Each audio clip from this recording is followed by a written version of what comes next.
Chers élèves de deuxième année bac, bonjour.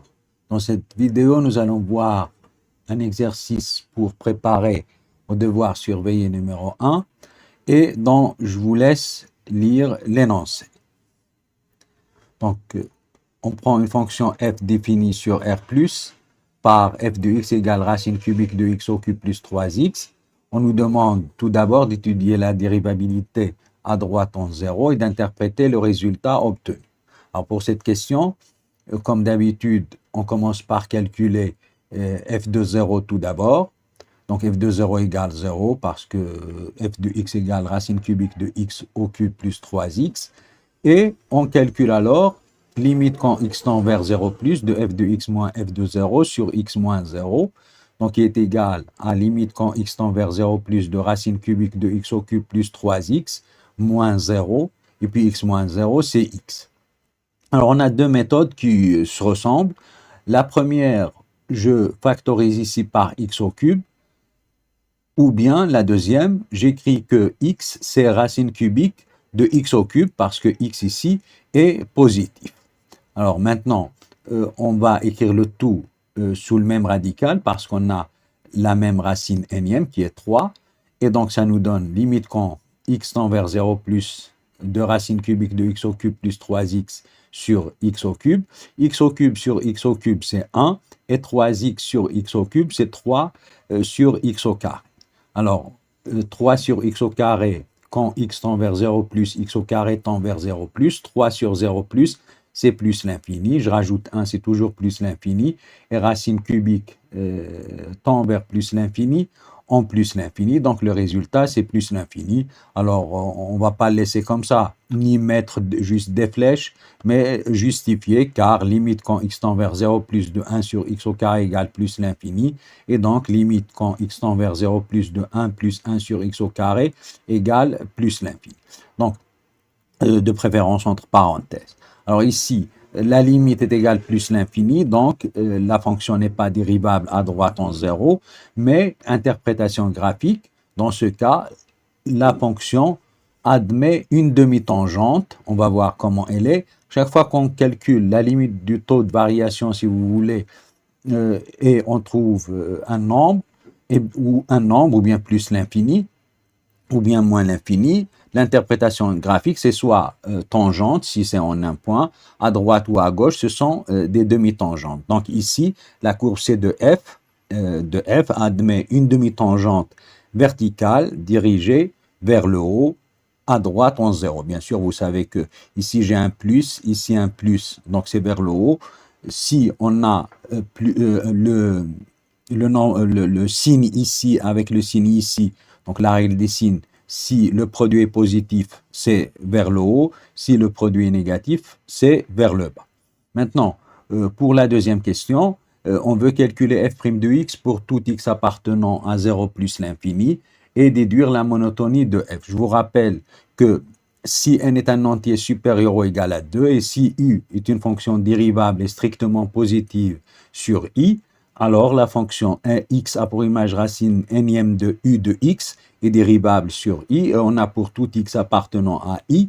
Alors, il y a cette première formule qui utilise les puissances rationnelles. On va la laisser pour plus tard. On va prendre celle-ci. Si on arrive à la prendre, c'est beaucoup mieux. Racine énième de u de x, le tout prime, c'est u' de x. Donc, u' de x sur n fois racine énième de u de x à la puissance n-1. On va l'appliquer dans notre cas. Alors, la fonction x a pour image x au cube plus 3x est dérivable sur 0 plus l'infini. On a dit qu'il faut dire aussi qu'elle est à valeur positive. C'est le cas puisque x est positive. Donc, cette quantité est strictement positive, mais.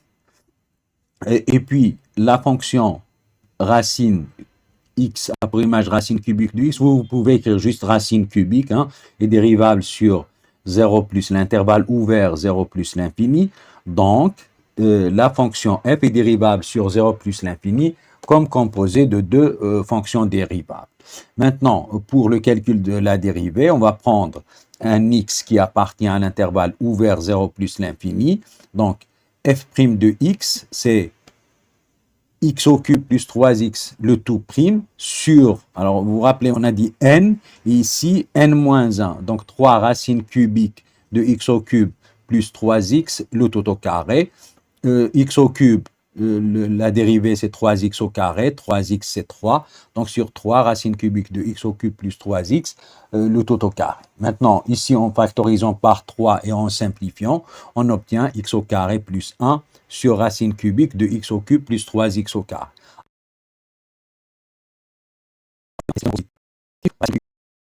Le tout au carré est aussi positif, donc la dérivée est strictement positive et par conséquent, f' de x toujours strictement positif, la fonction est strictement croissante sur 0, l'intervalle ouvert 0 plus l'infini. Pour la troisième question, montrez que l'équation f de x égale 1 a une seule solution, mais une solution unique alpha dans l'intervalle 0 ouvert 0 plus l'infini. Je vous rappelle un corollaire du théorème des valeurs intermédiaires, ben c'est le théorème de départ en fait. Si f est une fonction continue sur un intervalle i, strictement monotone sur i, et si on note j égale f de i, pour tout lambda appartenant à j, l'équation f de x égale lambda admet une solution unique dans i.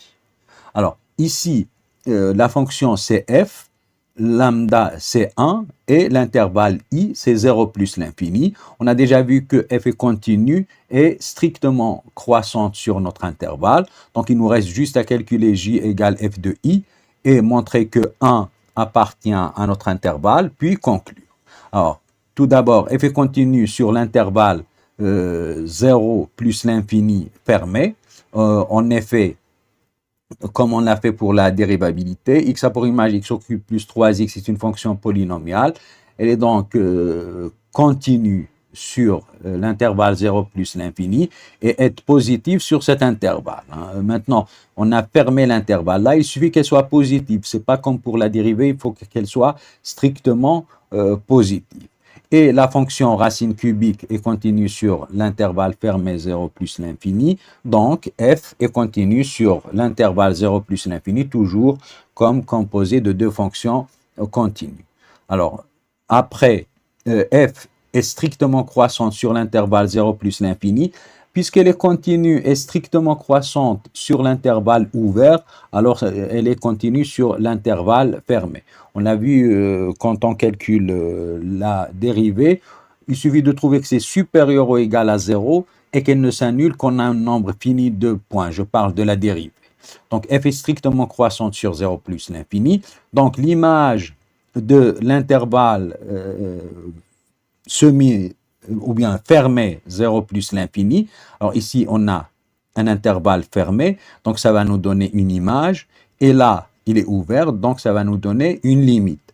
La fonction est strictement croissante, donc je garde le même ordre. Donc c'est f de 0, limite en plus l'infini de f de x. F de 0, on l'a déjà calculé, c'est 0. La limite en plus l'infini, c'est très simple. C'est plus l'infini, car x au cube plus 3x tend vers plus l'infini quand x tend vers plus l'infini, et racine cubique tend vers plus l'infini, racine cubique de x tend vers plus l'infini quand x tend vers plus l'infini. Donc il nous reste maintenant à voir l'image de notre intervalle. Donc f de l'intervalle fermé 0 plus l'infini égale l'intervalle fermé 0 plus l'infini. On va voir si 1 appartient à cet intervalle. Bien sûr, 1 appartient à l'intervalle fermé 0 plus l'infini, qui est l'image de 0 plus l'infini. C'est ce qui est important. Donc, d'après le théorème des valeurs intermédiaires, l'équation f de x égale 1 admet une solution unique dans l'intervalle 0 plus l'infini. Alors ici, ouvert, parce que en fait, 1 appartient à l'intervalle ouvert 0 plus l'infini. Pour la quatrième question, montrer que f admet une fonction réciproque f moins 1 définie sur un intervalle j à déterminer. Alors, je vous rappelle le théorème de la fonction réciproque. Si f est une fonction continue sur un intervalle i, strictement monotone sur i, alors f admet une fonction réciproque notée f-1 qui est définie sur l'intervalle j est égal f de i. Donc là, il n'y a pas grand-chose à faire. Il suffit de vérifier les conditions et de conclure. Alors, la fonction f est continue et strictement croissante sur l'intervalle fermé 0 plus l'infini. Donc, f admet une fonction f-1 définie sur l'intervalle j qui est l'image de 0 plus l'infini, l'intervalle fermé 0 plus l'infini par f. On l'a déjà vu, qui est égal à l'intervalle fermé 0 plus l'infini. Pour la dernière question, montrer que f-1 est dérivable en 1 et que f-1 le tout prime de 1 égale alpha sur 1 moins 2 alpha. Alors, je vous rappelle la dérivée de la fonction réciproque, soit f est une fonction continue et strictement monotone sur un intervalle i et x0 appartenant à i. Si f est dérivable en x0 et f' de x0 différent de 0, alors f-1 est dérivable en l'image y0 égale f de x0 et on a f-1' de y0 est égal à 1 sur f' de x0. Donc, la première partie, c'est donné juste pour dire que la fonction est stricte, admet une fonction réciproque. Pour la dérivée, il suffit de montrer que f' de x0 est différent de 0.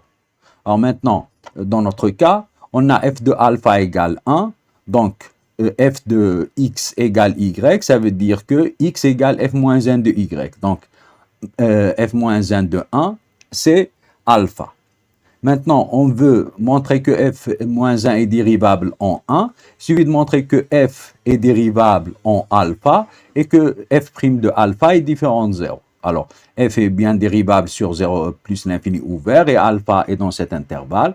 Donc, f est dérivable en alpha. Et on a vu que f' de alpha, de x en général, c'est alpha au carré plus 1, racine cubique de alpha au cube plus 3 alpha, le tout au carré. Maintenant, tous les nombres qu'on a ici sont positifs. Comme alpha appartient à 0 plus l'infini et f' de alpha est différent de 0 parce que alpha au carré plus 1 est différent de 0, alors f-1 est dérivable en f de alpha qui est 1 et on a f-1 le tout prime de 1, c'est 1 sur f' de alpha, c'est-à-dire ce nombre-ci.